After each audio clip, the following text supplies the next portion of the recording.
ஒரு ட்வீட் ஒன்று போட்டிருந்தேன் விஜய் சார் பற்றி. அப்போ கீழே வந்து ரொம்ப தரக்குறைவான விமர்சனங்கள் வர ஆரம்பிச்சிருச்சு.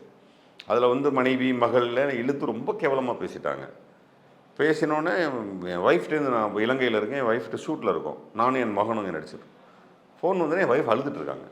நான் என்னென்ன நீங்கள் என்ன இப்படி பண்ணிட்டீங்க, நீங்கள் இவ்வளோ நாள் அரசியலில் இருக்கீங்க, நான் உங்களுக்கு நான் கேட்டதே இல்லை. நீங்கள் எப்படி விஜய் பற்றி இப்படி போட்டோன்னே இவ்வளோ அசிங்கமானதெல்லாம் வந்துருச்சுன்னு நான் சொன்னேன். அதிமுக பற்றி நம்ம இவ்வளோ பேசியிருக்கோமே, எல்லாம் அசிங்கமாக கீழே கமெண்ட் வந்துச்சா? இல்லை.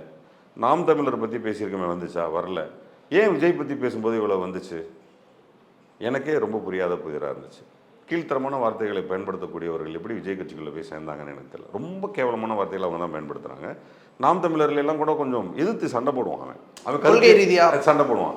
அதிமுக காரர்கள் திமுக காரர்களை சகோதரர்களாக பார்க்கறதுனால வார்த்தை விளையாட்டு தான் விளையாடும். இவன் ஸ்ட்ரைட்டாகவே வந்து பொண்டாட்டி பிள்ளை எல்லாம் பேச ஆரம்பிச்சிட்டான்.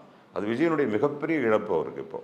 ஏன்னா எல்லா இன்டர்வியூஸையும் இன்றைக்கி எல்லாருமே கைபேசியில் பார்க்குறாங்க.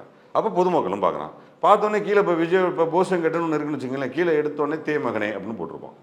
பார்த்தா டிவிக்கேன்னு இருக்கும். அப்போ அவன் என்ன நினைப்பான், என்ன இவ்வளோ தரக்குறைவான ஆட்கள்லாம் டிவிக்கேல இருக்காங்க அப்படின்னு நினைப்பாங்க. இப்போ கூட எடுத்து பாருங்கள், நான் சொல்வது பொய்யா இல்லை. டிவிக்கே பற்றி யாராவது குறைவாக பேசி, அது வந்து அரசியல். அது எல்லாருமே என்ன பேசுகிறான், அவர் குடும்பத்தை பற்றி குறை பேசுகிறான். அவன் அரசியலுடைய வரவை பற்றி அதை பற்றி பேசுவான். கீழே எல்லாம் இந்த மாதிரி பேசுவான். பேசி என் ஒய்ஃப் அழ ஆரம்பிச்சிட்டாங்க.